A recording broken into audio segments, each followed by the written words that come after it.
ಕನ್ನಡ ಚಾನಲ್ಗೆ ತಮಗೆಲ್ಲರಿಗೂ ಸ್ವಾಗತ.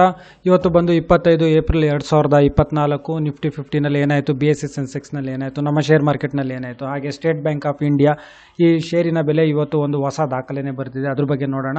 ಹಾಗೆ ಐನಾಕ್ಸ್ ವಿಂಡ್ ಒಂದು ಮಲ್ಟಿ ಬ್ಯಾಗರ್ ಶೇರು, ಇದು ನಾವು ಇದ್ರ ಬಗ್ಗೆ ಒಂದು 19 ಏಪ್ರಿಲ್ನಲ್ಲೂ ಇದ್ರ ಬಗ್ಗೆ ಮಾತಾಡಿದ್ವಿ.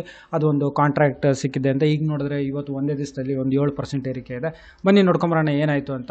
ನಿಫ್ಟಿ 50 ಕ್ಲೋಸ್ ಆಗಬೇಕಾದ್ರೆ ಸುಮಾರು 22,570.35ಕ್ಕೆ ಕ್ಲೋಸ್ ಆಗಿದೆ. ಅಂದರೆ ಸುಮಾರು 167.95 ಅಷ್ಟು ಏರಿಕೆ ಆಗಿದೆ. ಅಂದರೆ ಸುಮಾರು 0.75% ಅಷ್ಟು ಏರಿಕೆ ಆಗಿದೆ. ಇದು ಒಂದು ಒಳ್ಳೆಯ ಏರಿಕೆ ಅಂತ ಹೇಳ್ಬೋದು ನಮ್ಮ ಶೇರ್ ಮಾರ್ಕೆಟ್ಗೆ. ಅದೇ ರೀತಿ BSE ಸೆನ್ಸೆಕ್ಸ್ ಇವತ್ತು ಕ್ಲೋಸ್ ಆಗಬೇಕಾದ್ರೆ ಸುಮಾರು 74,339.44 ಪಾಯಿಂಟ್ಸಿಗೆ ಕ್ಲೋಸ್ ಆಗಿದೆ. ಅಂದರೆ ಸುಮಾರು 486 ಪಾಯಿಂಟ್ಸ್ ಅಷ್ಟು ಇವತ್ತು ಏರಿಕೆ ಆಗಿದೆ. ಹಾಗೆ ಟ್ರೆಂಡಿಂಗ್ ಶೇರ್ಸ್ಗಳು ಅಂತ ಹೇಳಿದ್ರೆ ಇಂಡಿಯನ್ ರಿನ್ಯೂಯಬಲ್ ಎನರ್ಜಿ, ಇದರಲ್ಲಿ ಸುಮಾರು ಒಂದು 65% ಅಷ್ಟು ಏರಿಕೆ ಆಯಿತು. ಅದೇ ರೀತಿ ಜಿಯೋ ಫಿನಾನ್ಷಿಯಲ್ ಸರ್ವಿಸಸ್ ಇತ್ತೀಚೆಗೆ ಇದು ಟ್ರೆಂಡಿಂಗ್ನಲ್ಲಿದೆ, ಇದರಲ್ಲಿ ಒಂದು 45% ಏರಿಕೆ ಆಗಿದೆ. ಹಾಗೆ ಟಾಟಾ ಸ್ಟೀಲ್ನಲ್ಲಿ ಇವತ್ತು ಸುಮಾರು ಒಂದು ₹2.15 ಪ್ರತಿಯೊಂದು ಶೇರಲ್ಲಿ ಏರಿಕೆ ಆಗಿದೆ. ಹಾಗೆ ಟಾಟಾ ಮೋಟಾರ್ಸ್ ನೋಡೋದಾದರೆ ಇವತ್ತು ಮತ್ತೆ ಪ್ರತಿಯೊಂದು ಶೇರಿಗೆ ₹1,000 ದಾಟಿದೆ. ಅಂದರೆ ಇವತ್ತು ಕ್ಲೋಸ್ ಆಗಬೇಕಾದ್ರೆ ಸುಮಾರು ₹1,001.25 ಕ್ಲೋಸ್ ಆಗಿದೆ. ಅಂದರೆ ಇವತ್ತು ಒಂದು ಶೇರಿಗೆ ಸುಮಾರು ₹9.60 ಅಷ್ಟು ಪ್ರತಿಯೊಂದು ಶೇರಿಗೆ ಏರಿಕೆ ಆಗಿದೆ. ಹಾಗೆ HDFC ಬ್ಯಾಂಕ್ನಲ್ಲಿ ಸುಮಾರು ಹತ್ತತ್ರ ₹1 ಅಷ್ಟು ಇಳಿಕೆ ಆಗಿದೆ. ಹಾಗೆ ವೊಡಾಫೋನ್ ಐಡಿಯಾ ನೋಡೋದಾದರೆ ಸುಮಾರು 6% ಅಷ್ಟು ಇವತ್ತು ಏರಿಕೆ ಆಗಿದೆ. ಅಂದರೆ ಒಂದು 80 ಪ್ರತಿಯೊಂದು ಶೇರಲ್ಲಿ ಏರಿಕೆ ಆಗಿದೆ. ಇವತ್ತು ಏನು FPO ಇತ್ತು, ಫಾಲೋ ಆನ್ ಪಬ್ಲಿಕ್ ಆಫರಿಂಗ್, ಇದು ಇವತ್ತು ಲಿಸ್ಟಿಂಗ್ ಆಯಿತು. ಹಾಗಾಗಿ ಇದು ಸ್ವಲ್ಪ ಏರಿಕೆ ಕಾಣಿಸ್ತು. ಹಾಗೆ ನಿಫ್ಟಿ 50ನಲ್ಲಿ ಯಾವೆಲ್ಲ ಕಂಪ್ನಿಗಳಲ್ಲಿ ಏರಿಕೆ ಆಗಿದೆ ಅಂತ ನೋಡೋದಾದರೆ ಬ್ಯಾಂಕಿಂಗ್ ಕಂಪ್ನಿಗಳಲ್ಲಿ ಏರಿಕೆ ಆಗಿದೆ. ಆಕ್ಸಿಸ್ ಬ್ಯಾಂಕ್ ಇವತ್ತು ಒಂದೇ ದಿವಸದಲ್ಲಿ ಸುಮಾರು 6% ಅಷ್ಟು ಏರಿಕೆ ಆಗಿದೆ. ಅಂದರೆ ಪ್ರತಿಯೊಂದು ಶೇರ್ ಸುಮಾರು ₹63.75 ಅಷ್ಟು ಏರಿಕೆ ಆಗಿದೆ.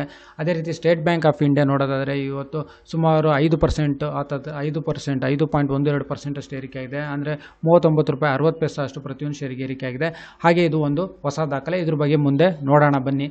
ಹಾಗೆ ಡಾಕ್ಟರ್ ರೆಡ್ಡಿಸ್ ಲ್ಯಾಬೊರೇಟರೀಸ್ ನೋಡೋದಾದರೆ ಸುಮಾರು ಪ್ರತಿಯೊಂದು ಶೇರಿಗೆ ಇವತ್ತು ಒಂದೇ ದಿವಸದಲ್ಲಿ ₹267.95 ಅಷ್ಟು ಏರಿಕೆ ಆಗಿದೆ. ಹಾಗೆ ಸ್ಟೀಲ್ ಕಂಪ್ನಿಯಾದ JSW ಸ್ಟೀಲಲ್ಲಿ ಸುಮಾರು ₹23 ಅಷ್ಟು ಏರಿಕೆ ಆಗಿದೆ. ನೆಸ್ಲೆ ಇಂಡಿಯಾದಲ್ಲಿ ಸುಮಾರು ಪ್ರತಿಯೊಂದು ಶೇರಲ್ಲಿ ₹62.50 ಅಷ್ಟು ಏರಿಕೆ ಆಗಿದೆ.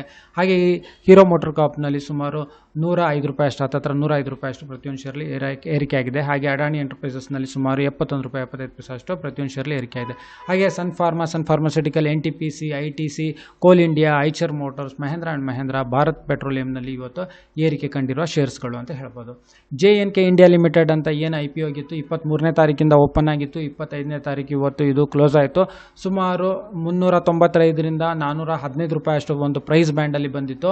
ಅಂದರೆ ಇದು ಒಂದು 4 ಟೈಮ್ಸ್, ಒಂದು 4 ಪಟ್ಟು ಇದಕ್ಕೆ ಒಂದು ಸಬ್ಸ್ಕ್ರಿಪ್ಷನ್ಸ್ ಆಗಿದೆ. ರೀಟೇಲ್ ಕ್ಯಾಟಗರಿನಲ್ಲಿ ಒಂದು ಒಳ್ಳೆಯ ರೆಸ್ಪಾನ್ಸ್ ಸಿಕ್ಕಿದೆ ಅಂತಲೇ ಹೇಳ್ಬೋದು.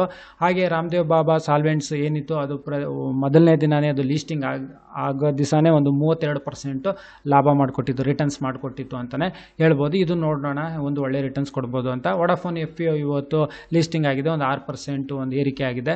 ಹಾಗೆ ಐನಾಕ್ಸ್ ವಿಂಡ್ ಲಿಮಿಟೆಡ್, ಇದು ಒಂದು ಮಲ್ಟಿ ಬ್ಯಾಗರ್ ಶೇರ್ಸ್ ಬಗ್ಗೆ ನಾವು ಮಾತಾಡಿದ್ವಿ, ಒಂದು 19 ಏಪ್ರಿಲ್ 2024ನೇ ತಾರೀಕು ಮಾತಾಡಿದ್ವಿ, 19ನೇ ತಾರೀಕು ಇದು ಮಾತಾಡಿದ್ವಿ ಇದ್ರ ಬಗ್ಗೆ. ಇದು ಒಂದು ಆರ್ಡರ್ ಸಿಕ್ಕಿದೆ ಒಂದು ಅಂತ ಹೇಳಿದ್ವಿ. ಇವತ್ತು ನಾವು ನೋಡೋದಾದರೆ ಇದು ಸುಮಾರು ಇವತ್ತು ಕ್ಲೋಸ್ ಆಗಬೇಕಾದ್ರೆ ಸುಮಾರು ₹649 ಕ್ಲೋಸ್ ಆಗಿದೆ. ಅಂದರೆ ಇವತ್ತು ಒಂದೇ ದಿವಸದಲ್ಲಿ ಸುಮಾರು 7.65% ಅಷ್ಟು ಏರಿಕೆ ಆಗಿದೆ. ಅಂದರೆ ಪ್ರತಿಯೊಂದು ಶೇರಲ್ಲಿ ಸುಮಾರು ₹46.10 ಅಷ್ಟು ಇವತ್ತು ಏರಿಕೆ ಆಗಿದೆ. ಇದು ಒಂದು ಮುಂಚೆನೇ ಇದ್ರ ಬಗ್ಗೆ ಒಂದು ಸ್ವಲ್ಪ ನಾವು ಮಾತಾಡಿದ್ವಿ. ಇದು ನಿಮಗೆ ಎಲ್ಲರೂ ಒಂದು ಕಡೆ ಇಂಟ್ರಾಡೇ ಟ್ರೇಡ್ ಮಾಡ್ತಿರೋ ಅಥವಾ ಶಾರ್ಟ್ ಟರ್ಮ್ ಮಾಡಬೇಕಾದ್ರೆ ಇದೊಂದು ಸ್ವಲ್ಪ ನಿಮಗೆ ಹೆಲ್ಪ್ ಆಗ್ಬೋದು. ರಿಸ್ಕ್ ಇದ್ದೇ ಇರುತ್ತೆ, ಪ್ರತಿಯೊಂದು ರಿಸ್ಕ್ ರಿವಾರ್ಡ್ ರೇಷಿಯೋ ಇದ್ದೇ ಇರುತ್ತೆ ಶೇರ್ ಮಾರ್ಕೆಟಲ್ಲಿ. ಅದೇ ರೀತಿ ಸ್ಟೇಟ್ ಬ್ಯಾಂಕ್ ಆಫ್ ಇಂಡಿಯಾ ಹೇಳೋದಾದರೆ, ಸ್ಟೇಟ್ ಬ್ಯಾಂಕ್ ಆಫ್ ಇಂಡಿಯಾದಲ್ಲಿ ಪ್ರತಿಯೊಂದು ಶೇರ್ ಇವತ್ತು ಕ್ಲೋಸ್ ಆಗಬೇಕಾದ್ರೆ ಸುಮಾರು ₹812 ಕ್ಲೋಸ್ ಆಗಿದೆ. ಅಂದರೆ ನಾವು ಇದನ್ನು ನೋಡೋದಾದರೆ ಇವತ್ತು, ಅಂದರೆ ಇದು 1999ರಲ್ಲಿ 1 ಜನವರಿನಲ್ಲಿ ನೋಡೋದಾದರೆ ಇದು ಪ್ರತಿಯೊಂದು ಶೇರು ಸ್ಟೇಟ್ ಬ್ಯಾಂಕ್ ಆಫ್ ಇಂಡಿಯಾದು ಹೆಚ್ಚು ಕಡಿಮೆ ಒಂದು ₹15 ಇತ್ತು. ಅದೇ ಇವತ್ತು ನಾವು ನೋಡೋದಾದರೆ ಇವತ್ತು ಕ್ಲೋಸ್ ಆಗಬೇಕಾದ್ರೆ ಒಂದು ಹೊಸ ದಾಖಲೆ, ಇದು ಸುಮಾರು ₹812. ಅಂದರೆ ಪ್ರತಿಯೊಂದು ಶೇರಿಗೆ ಸುಮಾರು ₹796.91 ಅಷ್ಟು ಇವತ್ತು ಏರಿಕೆ ಆಗಿದೆ. ಅಂದರೆ ಇದು ಎಷ್ಟು ರಿಟರ್ನ್ಸ್ ಕೊಟ್ಟಿದೆ ಅಂತ ನೀವೇ ಚೆಕ್ ಮಾಡ್ಬೋದು. ಅಂದರೆ ₹15 ಅಂತ ಹೇಳಿದ್ರೆ ಒಂದು 100 ಶೇರಿಗೆ ಎಷ್ಟಾಗುತ್ತೆ, ಒಂದು ಹೆಚ್ಚು ಕಡಿಮೆ 1,500 ಆಗುತ್ತೆ. ಅದೇ ರೀತಿ ನಿಮಗೆ 1,500 ಹೂಡಿಕೆ ಮಾಡಿದ್ರೆ ಇವತ್ತು ಎಷ್ಟಾಗೋದು ಅಂತ ನೀವು ನೋಡ್ಬೋದು. ಹಾಗೆ ಈ ವಿಡಿಯೋ ನೋಡೋದಕ್ಕೆ ತಮಗೆಲ್ಲರಿಗೂ ತುಂಬ ಧನ್ಯವಾದ. ದಯವಿಟ್ಟು ಚಾನಲ್ನ ಸಬ್ಸ್ಕ್ರೈಬ್ ಮಾಡಿ, ವಿಡಿಯೋನ ಶೇರ್ ಮಾಡಿ, ಲೈಕ್ ಮಾಡಿ. ತಮಗೆಲ್ಲರಿಗೂ ತುಂಬ ಧನ್ಯವಾದ.